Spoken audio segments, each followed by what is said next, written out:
Half a day, everyone. Half a day. The Committee on Culture and Justice is now called to order. Today is Tuesday, April 4, 2017. The time is 5:36. Notices for this public hearing were disseminated via email to all senators and all main media broadcasting outlets on March 28, 2017, and again on March 31, 2017. The notice was also published in the Guam Daily Post on March 29 and in the Pacific Daily News on March 29 and April 3rd and April 4th. There are two agenda items, two resolutions. One is resolution number 25, introduced by myself, Therese Terlaje, relative to expressing the support of I Mina'trentai Kuåttro na Liheslaturan Guåhan for H.R. 809, the Fighting for Orange-Stricken Territories in Eastern Regions, Foster Act, introduced by the Honorable Congressman Dennis Ross from Florida on February 1, 2017, which would provide presumptive Agent Orange exposure status to Vietnam War-era veterans who served in specific areas, including Guam, and show symptoms of medical conditions currently associated with exposure to Agent Orange in order to receive U.S. Department of Veterans Affairs benefits, and to seeking justice for veterans and civilians exposed to Agent Orange on Guam. The second resolution on our agenda today is resolution number 40, introduced by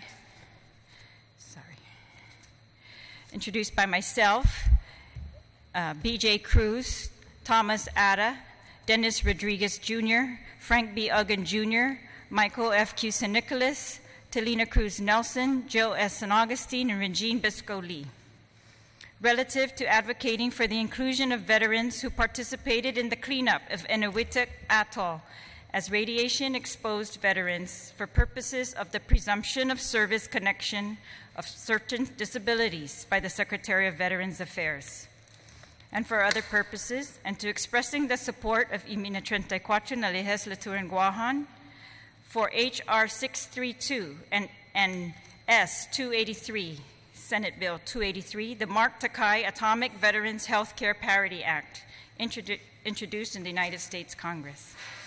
I'd like to thank my colleagues for attending this evening. On my right is my Vice Chair, Senator Talina Nelson, the Honorable Senator Frank Uggan, and the Honorable Senator Regine Bisco Lee. I also like to thank you all for attending tonight's public hearing. We will begin with resolution number 25. Are there any? Can I get the list? Yeah.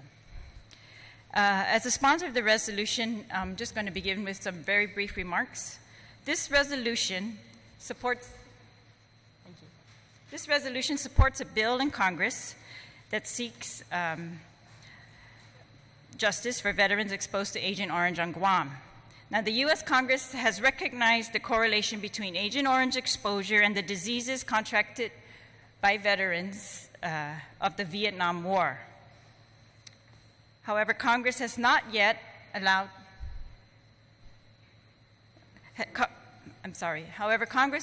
could we get this slide? Okay. However, Congress has not yet allowed for compensation for Agent Orange exposure on Guam, and the Department of Defense has denied that Agent Orange was used on Guam. The diseases associated with exposure to Agent Orange are shown on this slide, and I'm seeing it's kind of small now, and they include chloracne, type 2 diabetes, Hodgkin's disease, myeloma, non-Hodgkin's lymphoma, acute and subacute peripheral neuropathy, porphyria cutanea tarda, prostate cancer, respiratory cancers, and soft tissue sarcomas. The Congressman Ross from Florida introduced H.R. 809, which would include Guam, CNMI, American Samoa, and the territorial seas of Vietnam as additional eligible locations where veterans were exposed to Agent Orange, and include them as eligible to receive the Department of Veterans Affairs benefits. The presumption is, as shown on this slide, if you were a Vietnam veteran and you contract one of these diseases, then the presumption is that you will be covered for benefits, for compensation and health care. And so we're trying to get this coverage to extend to those who are exposed to this on Guam also. Okay. We know of a couple cases where Veterans Affairs has acknowledged the disease to be a result of exposure to Agent Orange on Guam. Those are two Veterans Affairs cases. And we know of course, Foster, who the bill in Congress was named after, to also have submitted testimony as to his role at Andersen Air Force Base in spraying pesticides, which he believes contain Agent Orange, and in Andersen, where the fuel was stored, along the fences and along the fuel lines, to name a few places. Okay. We will now accept testimony from those on this list, and I'm going to call your name, and you may have a seat at this table, please, if you want to give oral testimony. Michael Martinez. Oh, I'm sorry. Did you want to give oral testimony? Okay, sorry. Robert Celestio, Daniel Mendiola,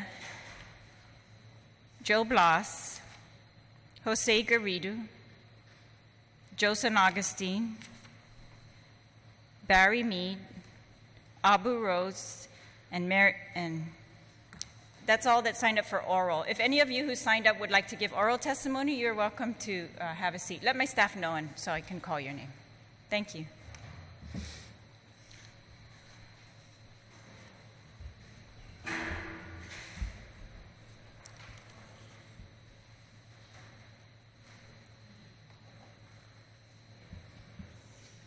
Okay.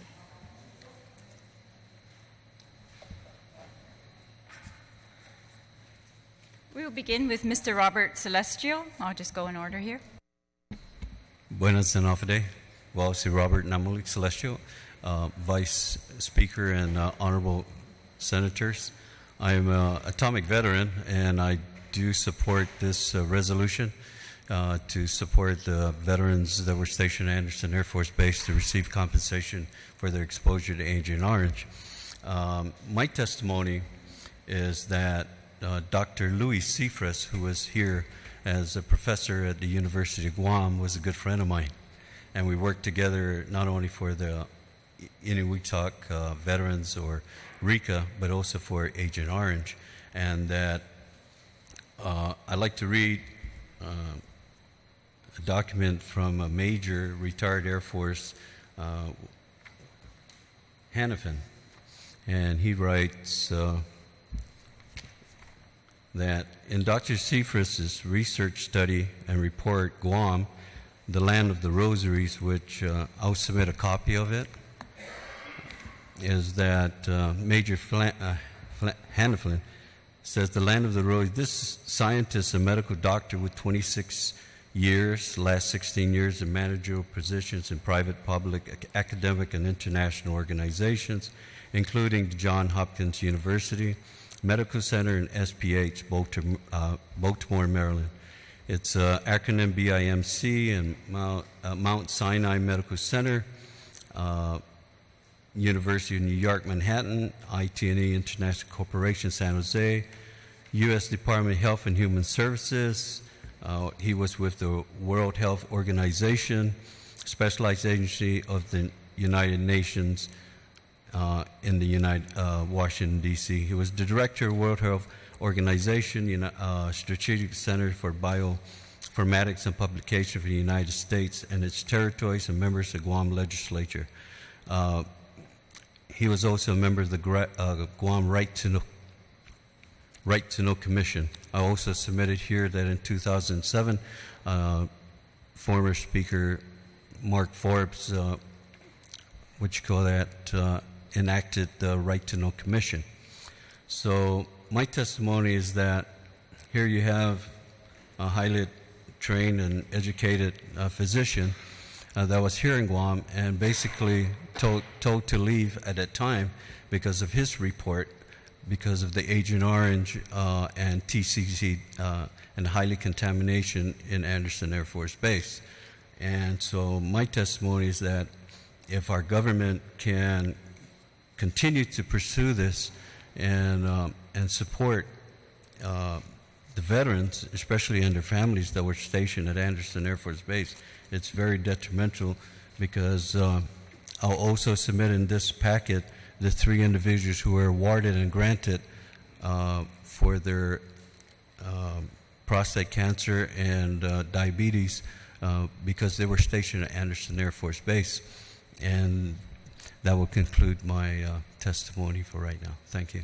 Sidus Masi. Sidus Masi. Mr. Dan Mendiola.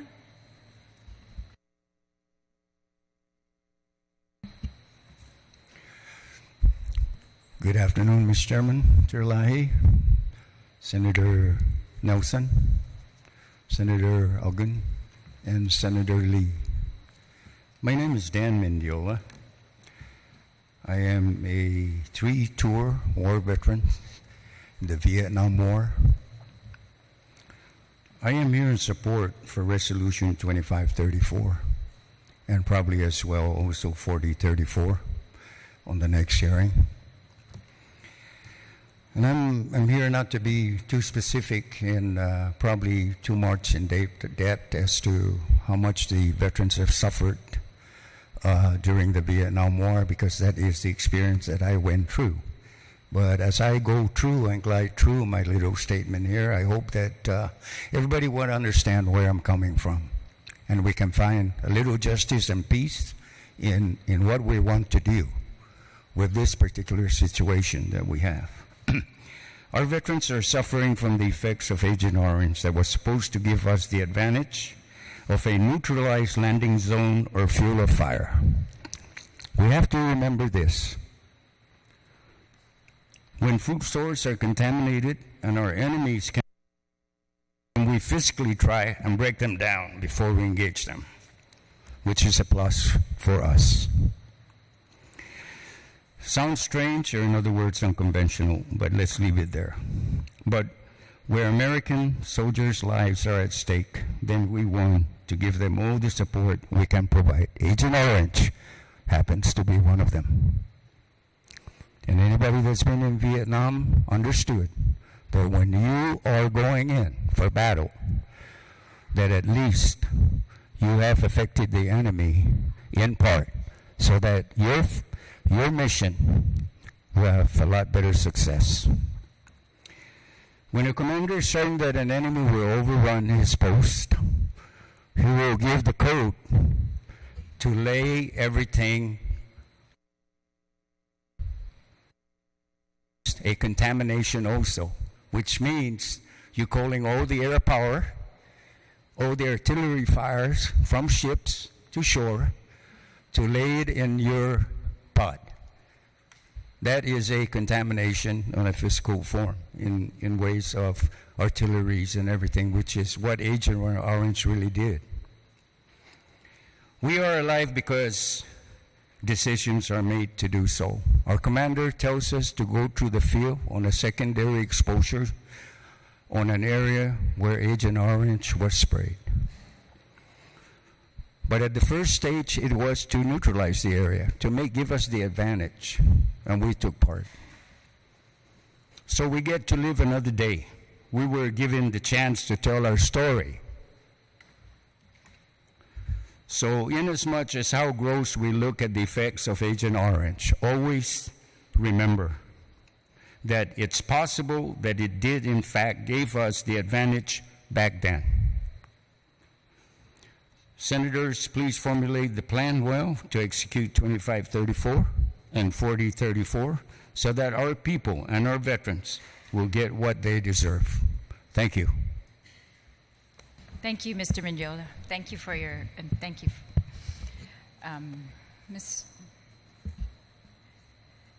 Mr. Joe Blas?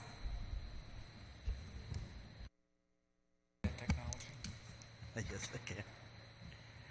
Buenas, Vice Speaker Terlaje, Senators Nelson, Senator Duggan, Senator Biscali. Buenas and half a day. My name is Joe Blas from the village of Jotnya. I am a Vietnam veteran, having served in-country Vietnam on active duty in the United States Navy, assigned to the U.S. Army Explosive Ordnance Disposal Team in 1970 and 1971. I sincerely appreciate your introduction of Resolution number 2534. Many issues relating to Agent Orange for Vietnam veterans are, in my own opinion, the back burners for some time now. From 1965 to 1970, U.S. planes sprayed 20 million gallons of dioxin over South Vietnam. This was done to strip the jungles of trees, bushes, to expose the enemy. For City Hall, using dioxin at that time was necessary to save lives. The 50th anniversary of the Vietnam War came, and Killing Me Slowly would be the song of choice for City Hall, dedicated to the Vietnam veterans. In the 1990s, the United States accepted the responsibility in helping to clean up dioxin hotspots in Vietnam. Here at home, on the island of Guam, many of us Vietnam veterans suffer from certain illnesses associated with dioxin exposure. I speak for my brothers that gave some, and for my brothers that gave all.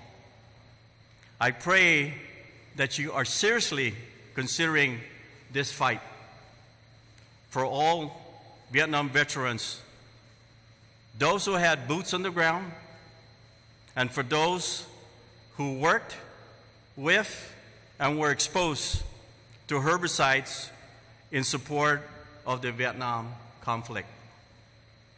I am full support of Resolution number 2534. In comparison to the national level, Guam is way behind in supporting Vietnam veterans.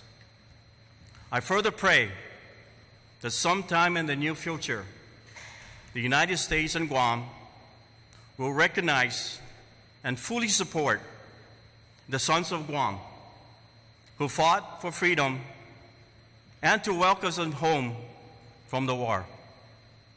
As Vietnam veterans, we have been and still reaping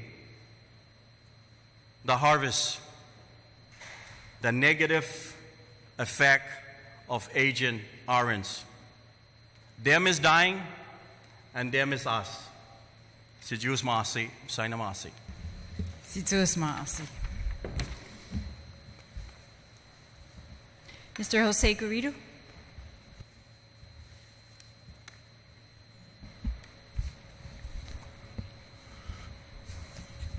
My name is Jose Ochoa Garrido, and I thank you for having this public hearing on this resolution. I fully support Resolution 25-34. I am a veteran. I served in the U.S. Army in 1964 to 1967. I am not a Vietnam combat veteran. I am a Vietnam-era Army veteran. I served in France and Germany in full support of the Vietnam War. I remember many of the instances where the folks in Vietnam were searching for bombs and and ammunition in Germany to ship to Vietnam because the boys were running out of ammunition. And be that as it may, I support everybody who is contaminated or afflicted with Agent Orange or Purple Orange or whatever kind of herbicide that was being used at the time. And I'm pretty sure that those brothers who served in Vietnam know exactly what painful situation had become. I am speaking on behalf of my two brothers who served in Vietnam while I served in Germany. And both of them were combat veterans and afflicted with the kinds of stress that only another veteran suffering from it can probably recognize. The Navy did not serve my brother, the Navy brother that I have, who got wounded and was spent 6 months in the hospital in Japan to recover from the injury that he received when his ship was attacked and rocketed by the Vietnamese Viet Cong when they raided Saigon or Da Nang. I'm not exactly sure. But he was not served well by the Veterans Administration until just recently. He's suffering now. He's on dialysis for the last 20 years. And I don't know what's wrong with him. He's still alive, but, you know, I wish he was here to testify. Anyway, I was just looking at the language in this resolution, and you would notice that the Department of Defense completely denied that Agent Orange was ever used in Guam and other overseas areas.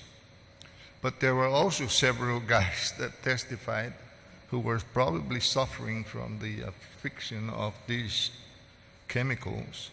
That said, that they sprayed Agent Orange practically all over the areas where the military had jurisdictions. I'm talking about Anderson Air Force Base and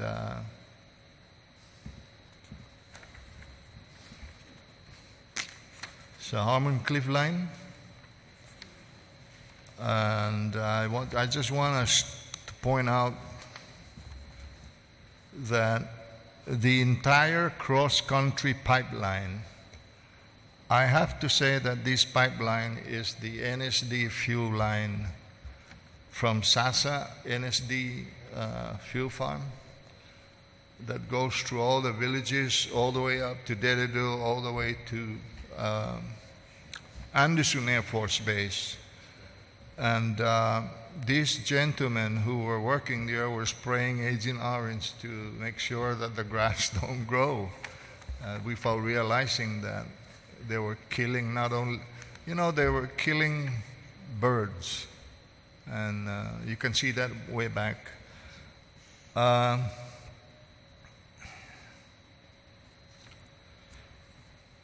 I cannot testify far enough because I really don't have much more to say. I am not a Vietnam veteran, but I fully support everybody that served in Vietnam and is suffering from possible. That's what they're saying. No, the militaries, they neither confirm or deny that they're guilty of lying. But I happen to know that the military is used to lying, and I believe that they're completely lying. I was going to say something else. The byproduct of what they call dioxin is also a byproduct of PCB. And when PCB burns or exploded, it produces dioxin and furan. It's a very cancer-causing, and it kills. And it causes your body to have a nervous breakdown, to your muscles collapse. You shake. You got both of your hands are numb. You can't feel anything, and your feet. Unfortunately, that's me. I served in PD power plant when it exploded, and we were forced to repair the power plant in such condition. I would imagine that that's the same for Agent Orange. In any case, thank you very much for allowing me to speak, and hopefully justice can be served in the near future. Thank you. Thank you, Mr. Garrido. Yeah. Mr. Joe A. San Augustine. Ms. Vice Speaker, Hafaday, and Honorable Senators, my name is Joe A. San Augustine. I am the Special Assistant to the Governor, Acting Administrator for the Guam Veterans Affairs Office. I do have an oral testimony that I'm providing you this evening, but a written testimony as well. But I want to deviate a little bit away from my written testimony here and just kind of insert some of my experiences growing up as a child during the Vietnam War. Of course, I was born in 1960, and I'm proud to say that I am now 57 years old. I did not fight in Vietnam. However, I was engaged in Operation Desert Shield, Desert Storm, where the path of the B-52 bombers fly in and out of Andersen Air Force Base was a farm in which my family and I lived. Mother and father and 10 other children. So growing up, it was quite a honor to see B-52s flying back and forth into Vietnam. And I bring this about because growing up, I heard about Agent Orange in Vietnam. I had a stepbrother who fought in Vietnam as well, a brother-in-law that fought in Vietnam as well. And it almost explains why their behavior is the way it is. And I want to sum this up because I don't want to drag this on, but the pipeline that Mr. Garrido was talking about, I lived about half a mile away from it. This is Guam, and it's a high vegetation territory, or island if you may. It rains a lot, right? And vegetation grows a lot. But it all makes sense. When I pass by the pipeline, it all makes sense now. Why is it that everywhere, jungle and dense grass, brush, but except for the pipeline that runs between Andersen Air Force Base and a naval station, there was almost no grass. So it's starting to make sense to me, and the reason why I'm here, because I really want to work with you all and all the veterans that were involved and that were exposed to Agent Orange, because now I'm sensing that this did not just happen in Vietnam. It's happening in our home front. And so in saying this,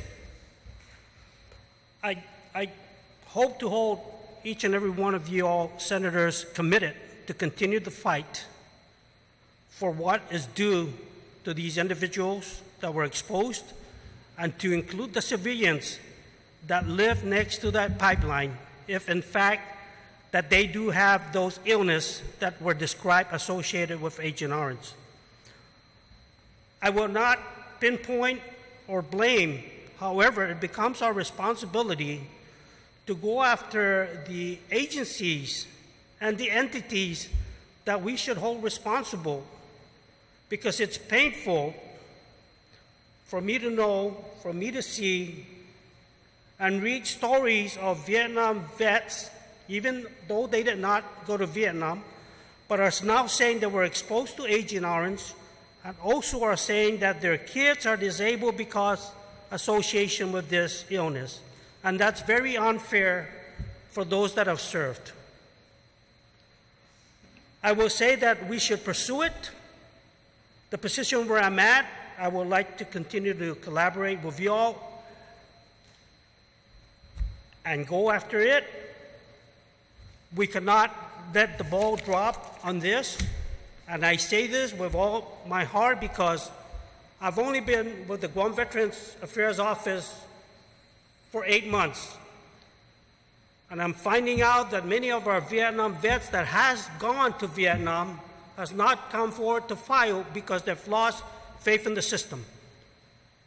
We have the responsibility and duties to continue to fight these issues up to the very top so that we provide them the care and the benefits that they are entitled to. So in closing, I am here this evening to testify in support of Resolution 2534 relative to expressing the support of the I Mina'trentai Kuåttro and Liheslaturan Guåhan, H.R. 809, fighting for Orange-Stricken Territories in the Eastern Region, also known as the Foster Act, introduced by the Honorable Congressman Dennis Ross, Republican, Florida, on February 2nd, 2017, which will provide presumptive Agent Orange exposure status to Vietnam War-era veterans who serve in specific areas, including Guam, and show symptoms of medical condition currently associated with exposure to Agent Orange in order to receive U.S. Department of Veterans Affairs benefits and to seeking justice for veterans and civilians exposed to Agent Orange on Guam. If it is determined that a service member, or in this case, civilians, were exposed to Agent Orange on Guam, and no symptoms and ailment and life-threatening conditions are evident, the right thing to do is for the Veterans Administration to provide medical, health care services and render other VA benefits entitled to the service member, and to hold the Department of Defense accountable. I thank you for the opportunity in testifying in support of this resolution. Si Diyos Masi. Si Diyos Masi, Mr. San Agustin. And I want to assure you and every member of the panel and in the audience and listening at home that this resolution is really just one part of a concerted effort by all of our government agencies, by the Veterans Commission, headed by Mr. Dan Mendiola and your office, and everyone, all the veterans organizations, and particularly those Vietnam veterans who need to be, who are already entitled, they're already entitled to these benefits just by their service in Vietnam and their having these diseases, and that we need to assist them in every way possible with their claims for this compensation for these benefits. And yes, I totally agree with you. Part of a concerted effort, and this is to get compensation for those on Guam, but those who went to Vietnam, absolutely, my office is behind that all the way. We're going to help you. Mr. Barry Mead.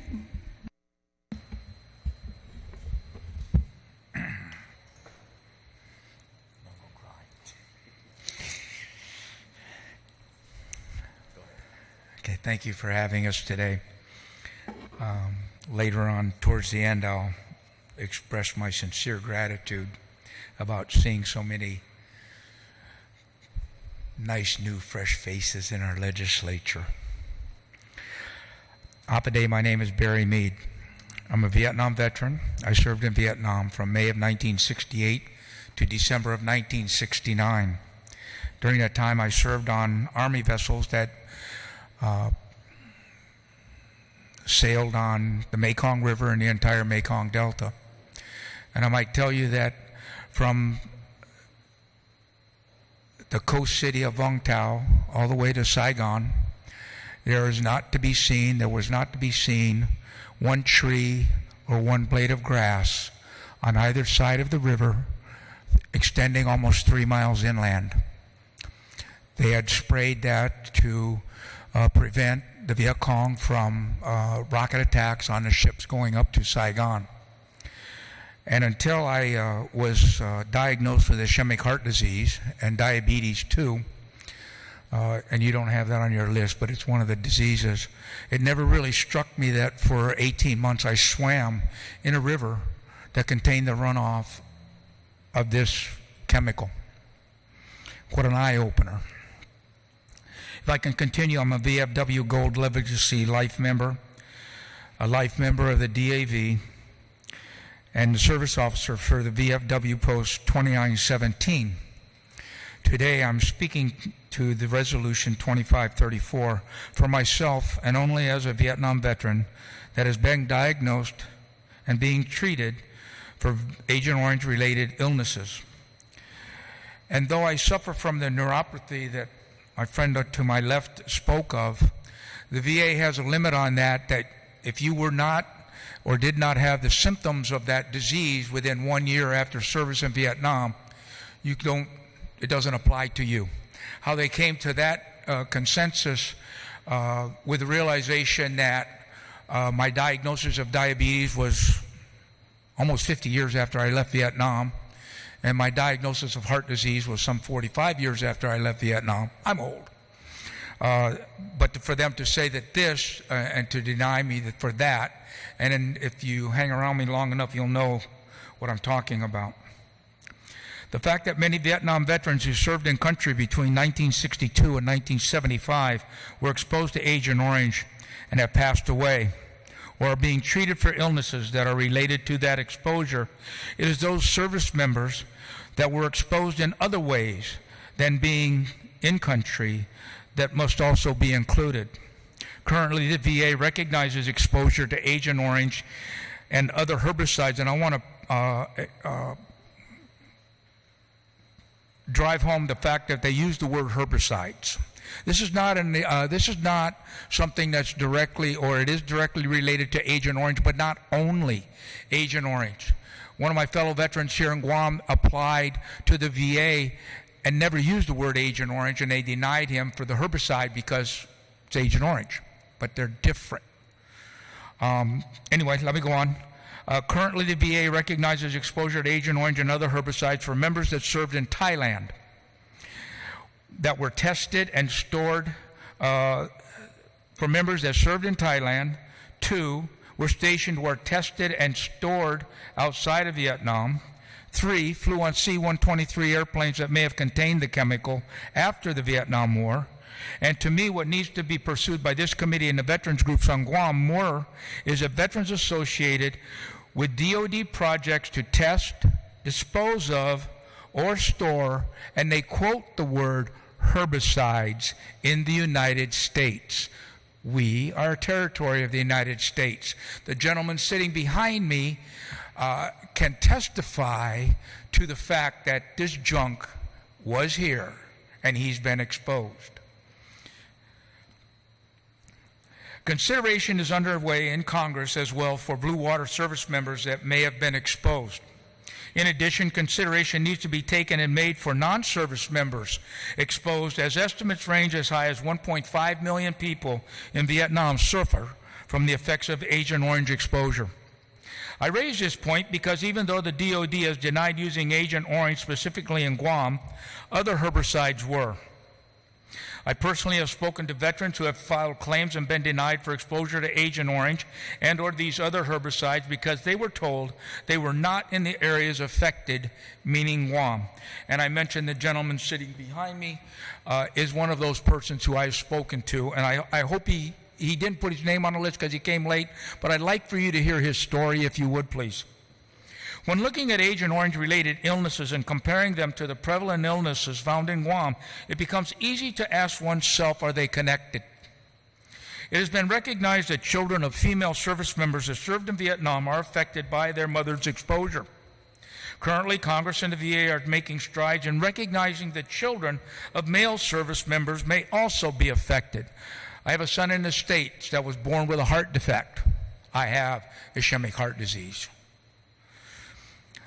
I have the application to pursue that endeavor on my computer at home right now. I raise this point as the correlation is that if non-service members were exposed while working in an area affected, we have a lot of civilians, we have a lot of Guam people who worked on the naval base, Anderson Air Force Base, Naval Air Station during this period of time. We're working in the area, then it can be presupposed that their children may be as well affected. This isn't a one-generation issue. It's now grown to where grandchildren are being looked at as having been affected by their grandparents' association, if you will, with this chemical. No offense, Dan. Though the provisions of Public Law 32-210, authorizing $50,000 to implement the Guam Veterans Registry, as well as Public Law 32-101, which mandated that registry, have not been complied with, and there has been little if no effort to establish this registry, I would suggest that these laws be amended and mandate that the registry not only include all veterans, Vietnam veterans, but to include questions related to Agent Orange and other herbicidal exposure. This then would form a more solid base, not only for discussion with the VA to provide better services in Guam for our vets, but also in support of the purpose of this resolution, H.R. 809, and with DOD for the prevalence of the use of Agent Orange and or other herbicides in Guam. Might I ask also that this resolution also include a profound statement that we expect our Congresswoman to not only support H.R. 809, but work directly with Congressman Ross in a sincere bipartisan effort, since this directly speaks to Guam. She is a co-author of the other bill that you're going to discuss with the other resolution, but she is not named on this one. And no, I brought this up to her. Let me say that I'm glad to see the current legislature taking to task issues that have for too long been neglected concerning our veterans. We flaunt the fact that Guam has the highest per capita participation in service to our country and the number of those that made the supreme sacrifice. There are 5 members of this legislature that are veterans, 1/3 of the entire body. My platform when I ran to serve in this body was for better service to our veterans. And know that I hold you 5 members, they're not here, one is, as accountable as I would hold myself. With those 5 members, it is still beyond my comprehension why there is not a separate committee or at least a subcommittee for Veterans Affairs in this legislature. Sizus Maasi. Sizus Maasi, Mr. Meade. I actually think there might be, but I'm not going to confirm that right now. I thought there was. Okay. I thank you for your testimony and your ideas. Those were very good suggestions, and I'm going to follow up on those. Thank you very much. Okay. So thank you to this. Oh, do my colleagues have any questions for members of these panels or comments? I'm sorry. Mr. Blas, yeah, just one more second. I'm going to allow them. Any questions or comments? Yes, Senator Biscoli. Thank you, Madam Chair, very much. And Undankuluna Sizus Maasi, my heartfelt appreciation to all of you for testifying and for sharing your stories and for being here today, as well as the members in the audience. And thank you to the Vice Speaker for giving us this opportunity to have this discussion. I did want to just mention, as I'm hearing Mr. Garrido, I'm hearing Mr. Meade and many of you talk a little bit about some of the things that happened to you personally in Vietnam. It really brings to mind a lot of the issues that our family is dealing with my dad, who is a Vietnam veteran as well. He served in the U.S. Navy in Vietnam, and he deals with a lot of issues regarding peripheral neuropathy in his legs, and it's extremely painful for him. It's extremely painful for us to see him go through that. So I really appreciate you coming here and testifying. Sorry. And I also really appreciate bringing up the fact that we should include civilians as well, local civilians who may have been affected by Agent Orange and other chemicals that were sprayed on our land. So I really appreciate the Vice Speaker for raising this issue for us to discuss. I have two questions that I wanted to ask. I did have the opportunity to meet with Mr. Celestial at my office a few weeks ago, and we had an in-depth conversation, and I just want to thank him for his institutional knowledge and his long-time advocacy on this issue. He continues to come to the table time and time again to educate our community on this issue and to make sure that we don't stop fighting until we get the recognition and the support and the services that we need to keep our community healthy and to right these wrongs. So, Mr. Celestial, just for the record, can you please let everyone know how many people, or do you know how many people in Guam may have passed away or are currently still suffering from illnesses related to the exposure of Agent Orange? That's a difficult question to answer.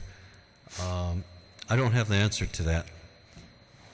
Even our medical doctors don't have that. It's because a lot of diagnoses are made in the States. And so they get the credit for that. A lot of veterans know about that. And that's why our percentage is probably not as high as it should be. I want to bring the fact that a lot of since I'm an atomic veteran and this issue is on Agent Orange, Vietnam veterans, if you read a lot of the documents today on Google, it was Dr. Louis Seifriss who was here that brought this to light, because his report is quoted a lot in Congress and through the veterans, the VSOs in the States, especially with Sergeant Foster from Florida. And when it brought the Land of the Rosaries brought this to light in Congress, and that's why it's very important to understand the chronology of the facts when they started the Right to Know Commission in 2007, and what had happened to Dr. Louis Seifriss. He was ejected from Guam because of his report, and so it's very important that that our Congressman Ross from Florida, working with Sergeant Foster and with the other VSOs, to really understand the depths of the contamination on Guam. Because if you read a lot, especially Major Hannafin's report, is that in his report he states that even though the Department of Defense or Department of the VA claims that no Agent Orange was here in Guam. They say that. However, if you read Dr. Seifriss' report, there's a lot of Superfund and circular reports of the cleanup of TCDD and all the dioxins and how the people in Anderson Air Force Base were contaminated and how many water wells had to be closed because of the drinking water that we were drinking at that time. And so I believe that a lot of credit should be given to Dr. Seifriss, and I thank a lot of the Vietnam veterans and those who served in Anderson Air Force Base. Some of them, I have 3 reports here, who were given, granted compensation through the VA that they served in Anderson Air Force Base, but none of that said that they were exposed to Agent Orange. It said they were exposed to herbicides. And that's very important, because as the legislature and the government of Guam and the congressman needs to bring this to light in Congress, that the civilian population were affected also.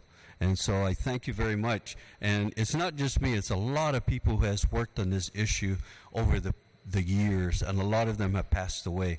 By the grace of God, I'm still alive. Okay. Okay, thank you, Senator Bisco. Thank you. And just one more question. Again, thank you so much to Mr. Meade for your very thorough testimony. You mentioned that the provisions of Public Law 32-210 authorized $50,000 to implement the Guam Veterans Registry, and you talked a little bit about the registry. it was mandated, but it has not been complied with, and there's been little to no effort to establish this registry. You suggest that the laws be amended, that you mandate that the registry include not only veterans, but include questions related to Agent Orange and other herbicidal exposure. I wanted to ask you, and actually anybody sitting on the panel, if there's anything more that Guam's Office of Veteran Affairs locally can be doing to bolster or help track the incidences, the impacts, or the possible cases as we seek congressional action. So I want to invite Mr. San Augustine to definitely mention what they are already doing, but if any of you can give us any insight as to what more we can do, especially if there's low-hanging fruit that we might be able to do immediately. We're very interested in hearing that. My office is very interested in hearing that. I'm sure the committee is as well. So thank you, and yes. Well, I think what part of the problem was that Joe inherited was that though there was an appropriation, the funds were never given, if you will. In that law, there was also the provision for the GVAO to hire 2 additional employees, clerks, to help facilitate that need. And if I remember, Command Sergeant Major, I just lost it, Montanonia's testimony this last year with the problems that he encountered in trying to hire people, that didn't happen either. So it's not so much the Guam Commission or the Vets Commission with Dan, who inherited this, and with the GVAO that Joe inherited. It stems from their boss, or Joe's boss, and with the previous administrator of the GVAO as well, and a lack of support that's coming out of Guadalupe. I mean, it doesn't bother me to say where it comes from, but that's the fact. If you look back through the testimony of the last public hearing that Senator Atta held, where like Command Sergeant Major Montanonia testified about the money that he spent from his own pocket and the money that had not been paid to the employees in the process of trying to get those people hired. I don't know if Joe's still having that problem there or not. But with the general and his ability to get things done, I hope it's improved. And Joe gave a testimony to that fact that things are improving.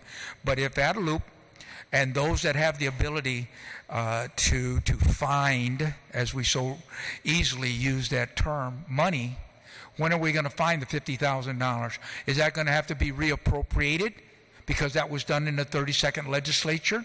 Are we going to have to go all over that whole process again and begin again? Because that registry is important not only for, as I pointed out, that registry is important for VA benefits, to get the VA to understand. We receive $809 per vet in Guam, where the average is $1,249, close to that number, for a veteran in Hawaii, where and the VA has allocated the same amount of funds per vet. And we just had this open town hall meeting, and some of you are privy to my emails that I've been sending to Honolulu lately. I'm not going to let them off the hook this time. It's time to put it up. We've talked and yacked about these things for years, but yet they don't get done. This has to be the time. This has to be the time when the veterans on this island, the legislature, the governor's office, get their act together, get together, and push this thing forward. You ask how many folks have died. I know of 4 vets that have died in the last year, if not more. My compatriot, who knows more about it than I have, has left, and he could quote you the exact number. And I'll tell you, with Agent Orange and Vietnam vets and Agent Orange, our attitude is, and this is a nationwide attitude, that we're just veterans whose name are not on the wall that actually could be. We could actually just have another wall, because it's related to that war, and it's related to that chemical, that's related to what our government and Monsanto did and lied to us. We cannot let them lie anymore. As I said, I'm serious when I said that about our children. You look at what's going on in the diseases in Guam today, and we cannot let our children be afflicted in the same way. So when I said that in my testimony, it's not anything in reference to the two gentlemen to my right, but to the situation that's persisted for years and needs to be fixed. And I'm glad Senator Estevez joined us. We've had many discussions on this area, and I appreciate the time. Thank you. Mr. Manjola. Thank you very much. Well, I was just listening to all the testimonial and things that are going on. I'm trying to, let me just say one thing, that I think if we play this thing right and execute it properly, I know that there's a lot of veterans out there that have lost, as mentioned before, they've lost faith in the VA system. And not to take customers away from Mr. San Augustine, but Vietnam vets are just like that. They are very reserved. They are probably hiding, and we will never know who they are until they passed away. So if we deal with what we're doing and we're going forward positively, maybe we can get their attention. And if they don't want to come down to see Mr. San Augustine, maybe they'll come and see me at the commission, and with your senators' help in forwarding this thing forward to make it to see things that we are looking for, better treatment, compensation, and whatever. Maybe that veteran that's in hiding may just come forward and come to your office tomorrow or down the line. So we're still searching. We want to continue to march on that.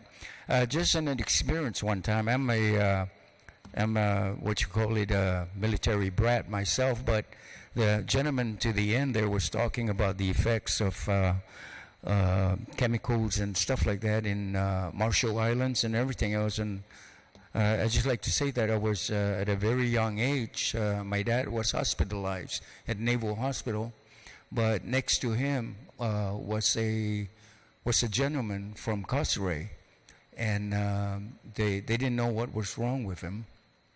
He was in pain, and my dad was just there, and he was hospitalized himself, and he was very concerned because the guy was going through a lot of pain. But when we mentioned Enewetak ground, Cosray is not too far away from there, so it's possible.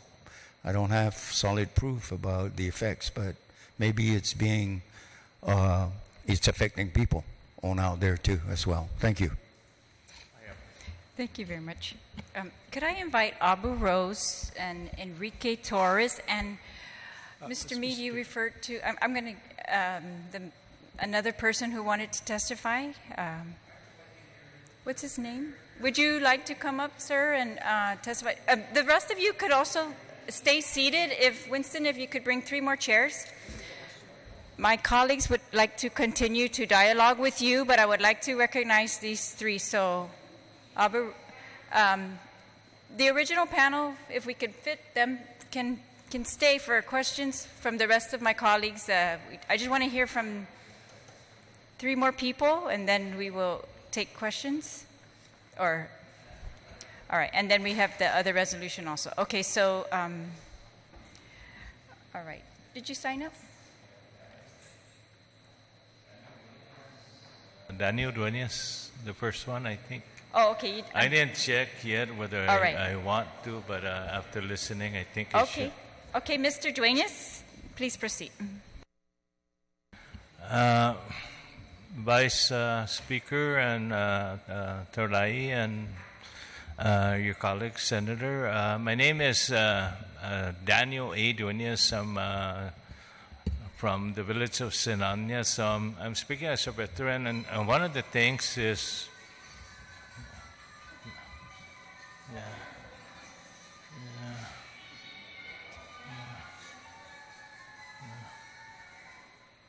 okay.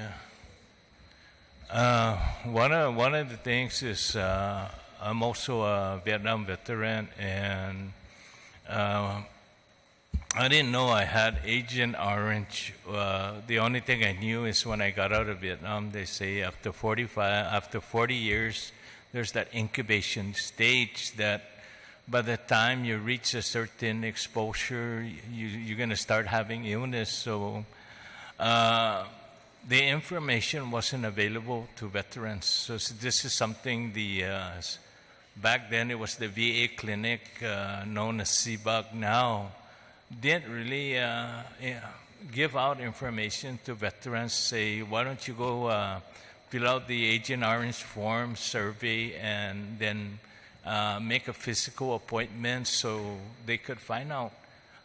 This information was hidden. I'm glad Mr. Meade got diagnosed. Some of us did. So when I went for that, it was a lot of hostility that I had to go through to be able just to find out information. It wasn't given. You had to be then service-connected to be entertained by the VA clinic. So how can you say this is what I have if that wasn't available? But I managed to do, and the thing is they say, congratulations, you're diabetic too. Now you can go apply for compensation. So now I'm hearing that this is something that's going to be available to my fellow veterans who got exposure in Vietnam. And for those that are getting exposure here, I am in support of both resolution. But the thing is a lot of the veterans, if you having to come forward and say you're sick, bad enough as it is to admit you're sick, and then again you have to prove. This is just not automatically given to you. You have to prove. So when you say, what's your pain like from a scale from 1 to 10? Man, when you're in pain, does it really have to have a series of... But this is the thing that a veteran has to go through. That makes it difficult for those if you're saying, hey, why don't you come forward? You've been to Vietnam, being exposed. It's just having to feel like you're begging for a handout. It's an embarrassing thing. It's not proud. And the thing is, I don't know about the rest of the other guys, but when I came to basic, everybody seems so proud. Vietnam is almost like home. The same people. But when I was in basic training, they say, how does Charlie look like? And being used as Charlie was something different. So even that exposure going in, I didn't know Charlie looked like me until I was in Vietnam. And I say, hey, man, this is someone like Jose down the block. So there's a lot of similarities in our culture. But the having to be there, one of my anger issues is knowing that the country you're fighting for is trying to kill you. At the same time by spraying Agent Orange. The psychiatrists in CBUG don't seem to catch that picture. You're serving a country, very patriotic. But for those veterans who've been there, the idea that you're fighting, you're being exposed, at the same time they're killing you slowly by spraying this herbicide, so-called Agent Orange. But this is the thing that I decided to come up because it's not all the information is available to the veteran. How do you apply? How do you what information do you need? And are you going to be happy to know that you're diagnosed with diabetes? I wasn't. There wasn't, he's telling me I'm diabetic. Hey. And he said, now I can go compensation. What are you trying to say? And that was the thing. That was a very difficult moment in my time going through. And as you get older, you get sicker. And the thing that I'm afraid of is, one day they say you're cancer. So I just want to take the time and share it with everybody. Thank you very much, Mr. Duenas. I very much appreciate that. I have Abu Rose, Enrique Torres, and are you Mr. Howard Collins? Okay. So, all right. So Abu Rose. Buenas a todos. Gracias. You know, there's so many problems this island has endured that I don't know where to begin. My mind is overwhelmed and flashes with all the atrocities happen here. But come to think of it, it is not just the native inhabitants. It also is their own people in uniform. So they have no value for their own people. They have no value for Guam, nor anyone. I didn't know where to begin, so I just started with when nations war with another nation. It is inevitable that the strategy of winning demands quick actions. We're all aware of the fragility of our Earth home, its environment, seasons, plants, animals, and yes, our human lives. But all that is forsaken as collateral damage. Safety, care, and justice are compromised. But when a war is over, every survivor rejoices with whoops and hollers, then to go see what's left of our homes, crop fields, and to search the bodies of our missing beloved. We cannot cry over our losses and the changes that startles us. One was beholden unto a quieting guilt. We've been reminded too often of who saved us, who we owe our lives to. We feel ashamed to refuse their choosing over our lands, homes, and crop fields as they snatch the rug from under our feet. See, it's not just us, it's them too. Must this quiet indebtedness continue on after the war? We rejoice that they removed their Japanese enemies from our midst.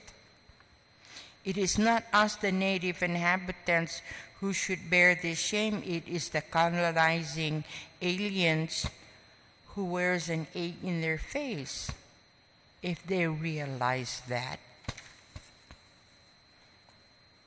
As it was with their wars, bombs and bullets and lethal chemicals were everywhere, arranged, rearranged, and handled. During Operation New Life in 1976, a nasty swamp of mosquitoes are found only in the limited area down Polaris Point area. Their sting causes a hot red swelling of an unbearable painful itch.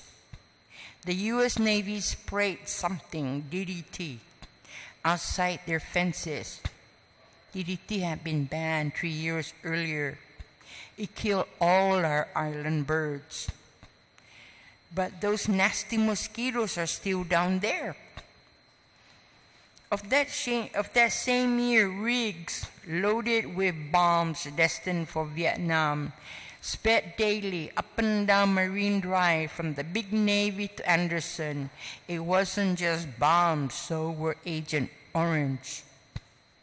I want to believe that the U.S. acknowledges the harmful effect it has had done unto people, military and civilians alike, that their hearts are open and their minds at ease finally to do the right thing. And to the U.S. they stop dribbling on your stingy toes.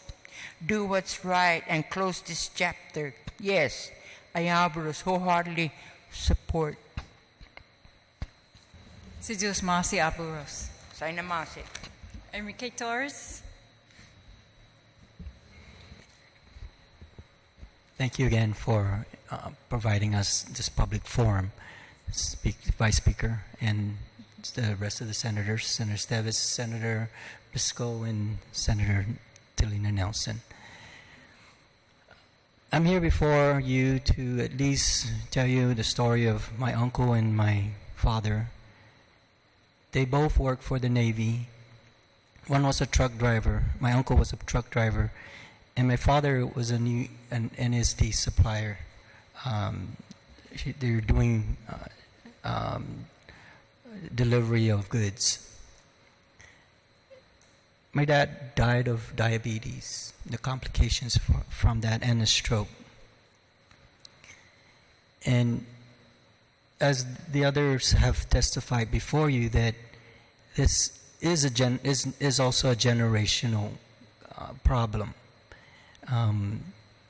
There is associated attention deficits attributed to this type of exposure that has increased from in the past, and I don't have the exact records before me, but I'm pretty sure they're close to 1 in, let's say, 70 children are having attention deficit disorders throughout the nation.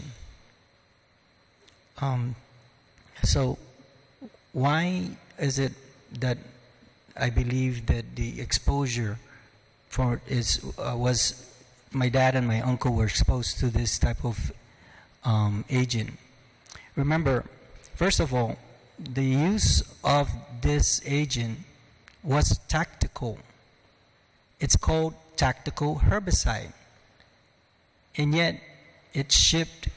If we're still the spearhead, the spearhead of the United States, then back then, transshipment, either via aircraft or via water vessels, had to be transshipped to Guam, through Guam, either for deployment or to dispose of these chemicals and hazardous materials.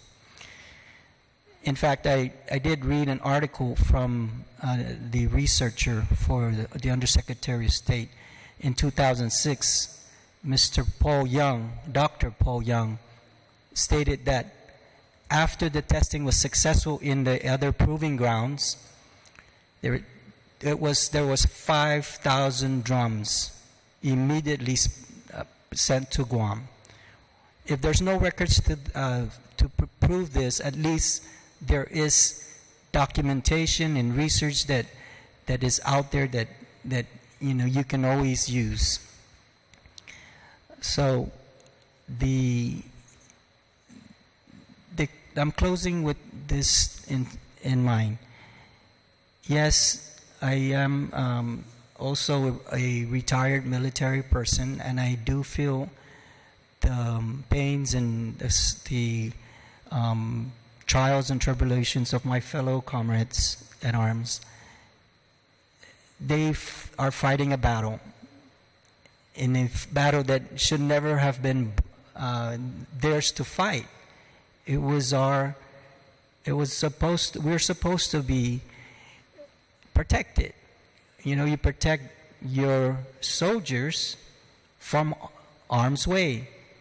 Yet this is a neglect on the fact that tactical weapon of herbicide was used not only to kill the enemy, but to kill our own soldiers and airmen and sailors.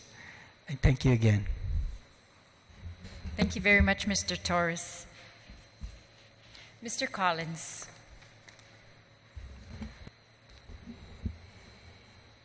Good evening, Senators. Thank you for your time, for listening to us. I hope it does some good for all of us. I think I can really speak on behalf of our Vietnam veterans. We're tired of being denied everything. We get these nice letters. It's good for the garbage can. Just straightforward. We're tired of being said no such thing as Agent Orange. I don't know why I don't wear glasses or I'm blind by now. You're telling me I don't see it? there's something wrong. I came here in 1965. I was stationed at Enewetak Guam, 65 to 67. I got out. I went to work in the Navy Fire Department. I'm a retired assistant fire chief with 32 years. This is home. I made it my home. Nobody took a shotgun into my head and told me to stay here. I'm here because I love the island, love the people. But we are so mistreated. I really feel what the other people are talking. I have applied for help. I don't get anywhere. I'm just like the gentleman said over here. You're running up against the concrete wall. You're not going nowhere. I don't know why our people can't get together and unite and try to help. Just talk, talk, talk. I've been to all these meetings. People from Hawaii. I asked her a question last time she was here. She can't answer it. You know, we get these nice letters in the mail. Everyone gets these. Can you name at least 10 people who were with you? Name? Did they see the same thing you see? You're a witness? You know, ma'am, anybody been in service knows. Generally, you know their first name or their last name. You don't know a complete name. I asked her because she just got out of the service. She couldn't answer. She didn't answer my question. She come back about 30 minutes and she said, you know, Mr. Collins, you hit below the belt. That's not fair. You know I couldn't answer those questions. I said, what about the questions you're asking me? Where's my witness?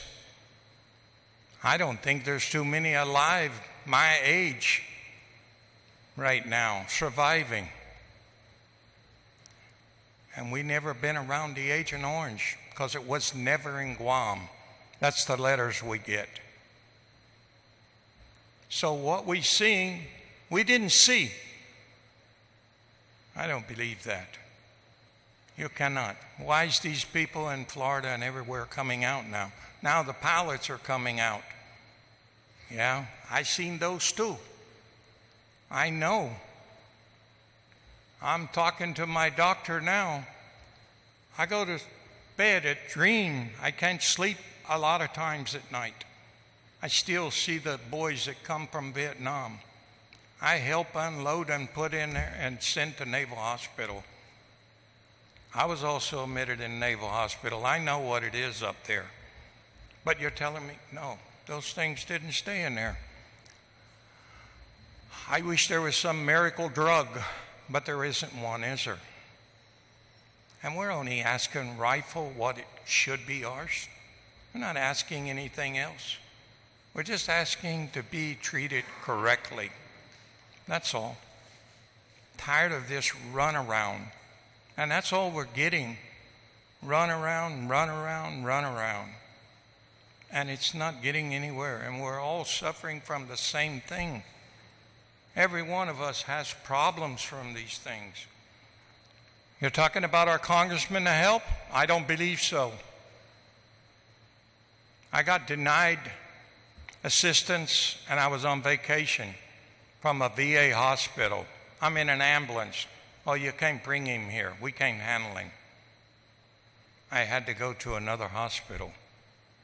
It's lucky I have good coverage. They took care of me. And I'm asking the congressman, why can't he at least look at me? That's right. All of us have a veteran's card. Try to get in Naval Hospital. You can't get in the gate. I'll tell you how to get in the gate. All you guys, you want to get in the gate? Get out of the ambulance at the gate and lay down. Call the ambulance inside to come and pick you up. It's happening. I'm not just talking. It's taking place. What is our VA card for?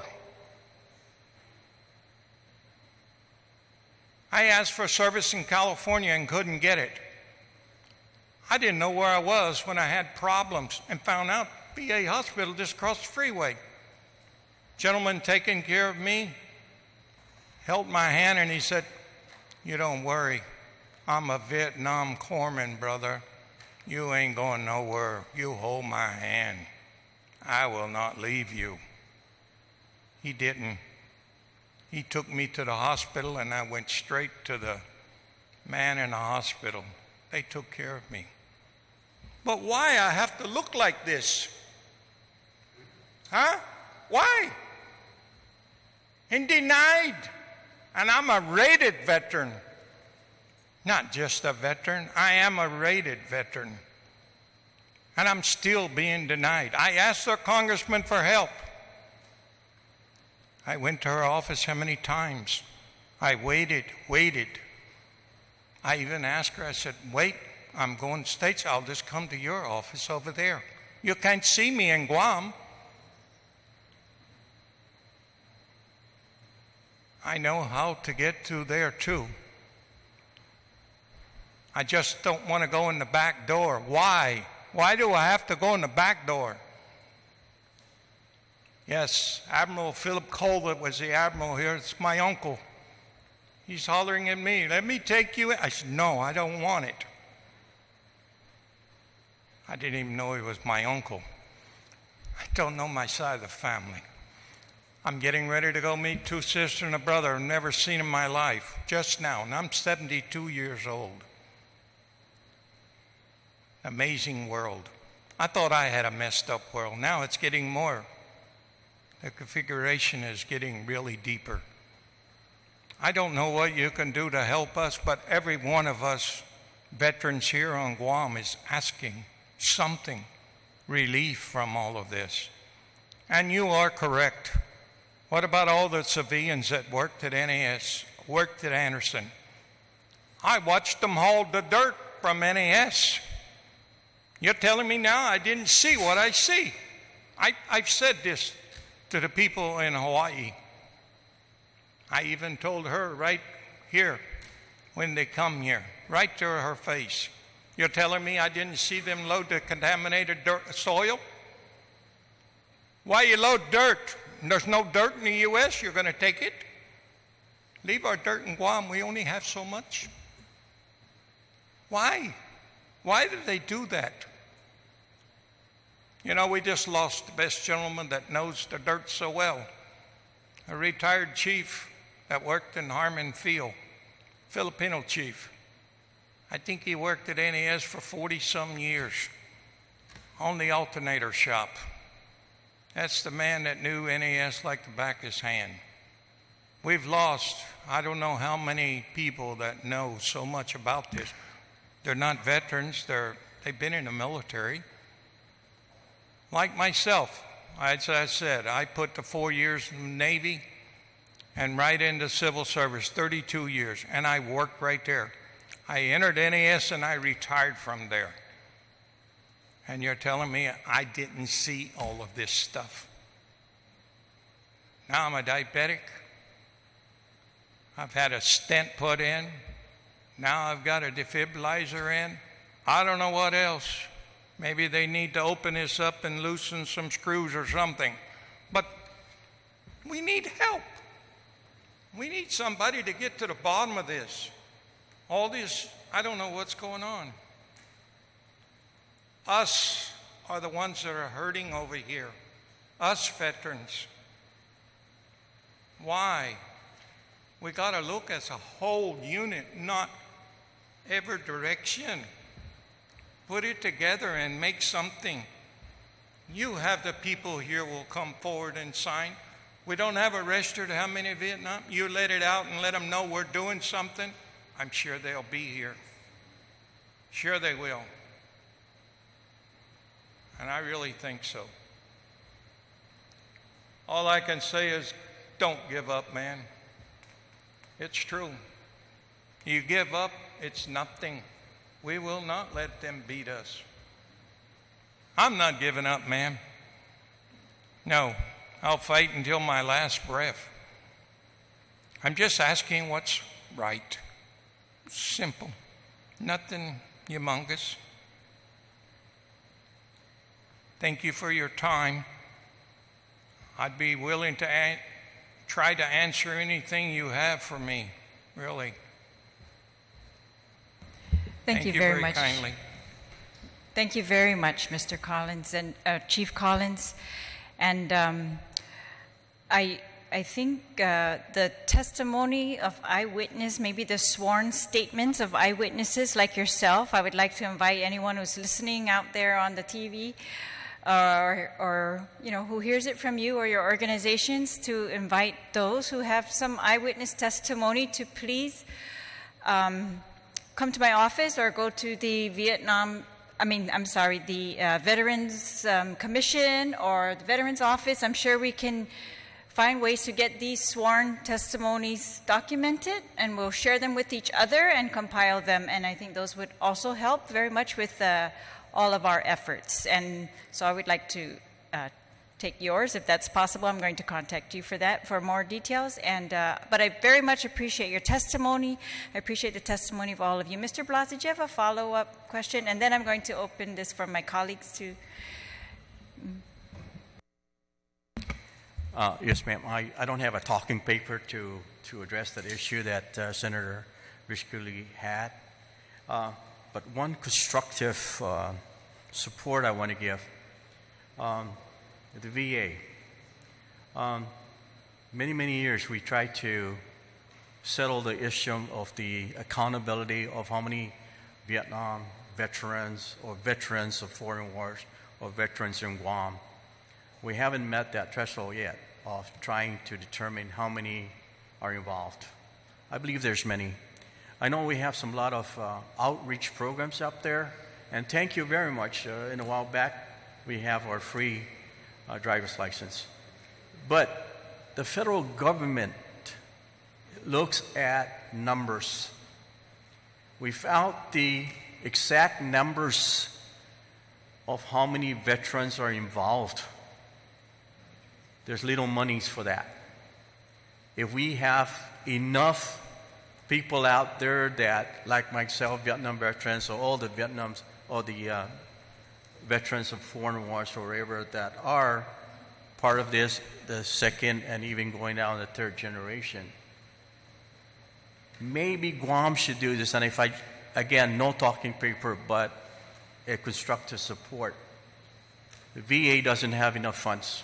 If you know that, people, you read it to the print media that some directors down there appointed had spent their own personal funds to make that happen. I pray that the government will help Mr. San Agustin do his job. He can't do it with the current funding. And if we group up and support that issue in our island, that outreach program, put more funding in there so he can do his job, I believe we can go out more. When you say, let them come to us, many of the Vietnam veterans I've seen don't have transportation. Some of them they're out in the sticks. When they did this outreach program to find out how many homeless people there, I didn't think they asked how many Vietnam veterans or Vietnam's or veterans there is that are. They should have a two-valve system and do that like a Centum system. Yes, I think on the homeless count Yes, sheet, that's one of the second or third questions that we were asking. Because, I participated in that up in Dededo, and my entire staff got trained, and that was one of the first things that we asked, and we were trained to ask that. And I know that we have representatives from WestCare too here today, and I know that they do a lot of work in that outreach effort. So I want to thank you so much for giving additional suggestions on how we can reach folks and continue to. And I know, again, what you were mentioning about transportation and our difficulties with access. We're definitely going to try to continue to work on that and take a better look at how we can use all of our government resources to try to connect with those folks and make sure that we address their issues and let them know about the current resources that are available and get them to buy into this and to register so that we can continue to get the maximum amount of federal funding for all of our vets. Thank you. I'm sorry also, but thinking out loud here. Some of the areas that the veterans do go to, they're not ADA accessible. And some of our veterans are in wheelchairs or need assistance in getting around. So that too should be part of the funding for the VA to make sure that we assist the veterans. And basically, Guam should do that. And maybe the federal government will say, hey, hold it. There is more. It's not enough that we don't vote. However, I think in groups and in numbers, I think that we can be heard. And with your support, I pray that you support Mr. San Agustin in the VA to support. And maybe also, like my nephew here, the VA clinic. I know it's made for 15 people. And there's over, in my mind or veterans I know, there's almost over 2,000 people that need assistance up there. We can't wait all day. So hopefully you will support that also. Thank you, and Susie Sponsi. Thank you, Mr. Blas. I'd just like to add that in addition to the suggestions that were made today, that when I spoke with the Attorney General regarding the surplus suit, she's filing a Superfund suit for to get some contribution from the Department of the Navy for what they added to the ORDOT dump, or their part in that. And the lawyers that we spoke to, we're hoping that as part of their investigation into ORDOT and how much part the Navy had contributed to that they are going to determine what other contaminants are in there, and of course seek whatever other avenues we can for that, and hopefully while they're at it, find what the other areas that we might have been exposed. And I also know that Congressman Ross, and I know this from Robert Celestial pointing it out to me, that Congressman Ross has also, as part of his bill that's been introduced, requested that the GAO investigate the presence of Agent Orange on Guam. So we're also, there's additional avenues. And now I'd like to open up to any of my colleagues and for any one of the people that testified today. And so, Senator Nelson. Thank you, Madam Chair. First of all, I'd like to thank all of you for coming here this evening. You know, I empathize with the suffering that you have endured, and I deeply respect the continued fight that you do, because it's not only for your benefit, it's also for other veterans down the line who have been exposed to various chemicals in the different types of wars that we've experienced. You know, there's no question that as Vietnam veterans, or even in Guam, that Agent Orange that we have been exposed to Agent Orange, and that Vietnam veterans have been exposed to Agent Orange. But in an effort, I would like to add, if we could, Madam Chair, to the resolution, several types of diseases such as Parkinson's disease, ischemic heart disease, and hairy cell leukemia. And that is also in accordance with the Institute of Medicine. Throughout time, they have observed that these are also diseases that effectuated from exposure to Agent Orange. I want to reassure you that that your voices will not fall on deaf ears. I know it's probably tiring and exhausting, and sometimes even disheartening, because the many times that you continue to come forward, and you feel that very little is being done. But here today are our senators that really want to fight for you and support this cause, because we believe in it. The people of Guam have been affected by it, and it's time that we really show a true united front, that we cannot let this go unnoticed.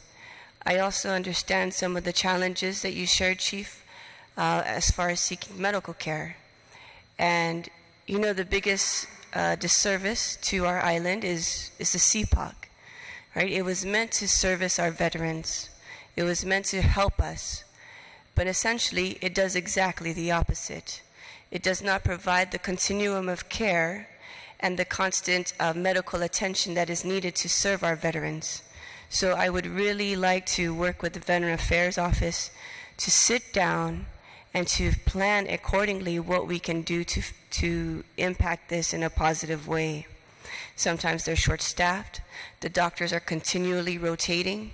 So you don't have the same doctor that you saw 3 months ago.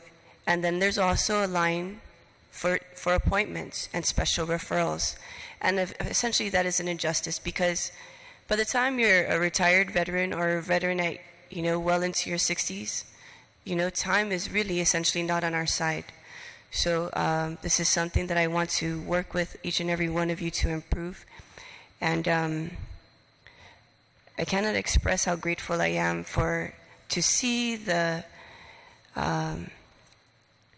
our veterans, especially myself being a veteran, come up here before us and to fight for what is right.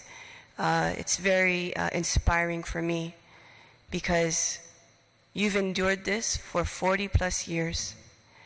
And I hope that if I ever reach your age, God willing, that I will continue the fight also.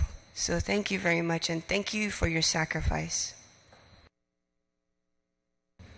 Yes, Mr. Dueñas?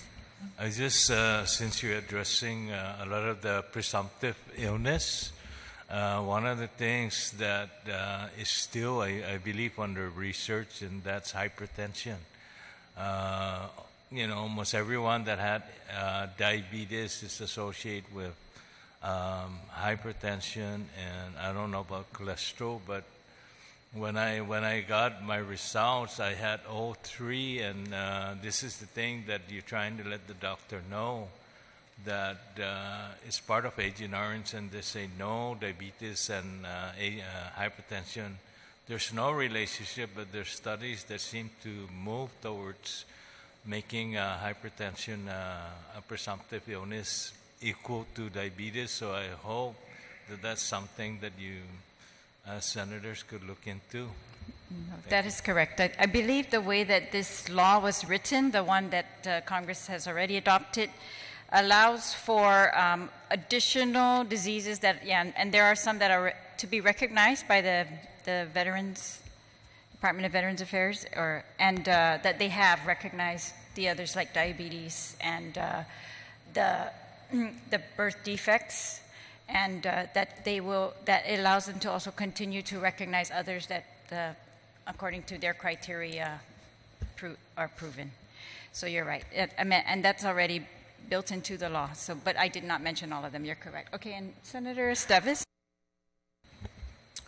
Thank you, Madam Chair. Good evening, gentlemen. Thank you for being here. On a side note, I do have a special spot in my heart for the Vietnam veteran, and it's not just my friends who we sit and exchange stories with over a couple of drinks. My namesake, actually, Lo Difunto Lo Mataki Vietnam, was one of the few casualties we had from Vietnam, from Guam, of Chamorro heritage and descent.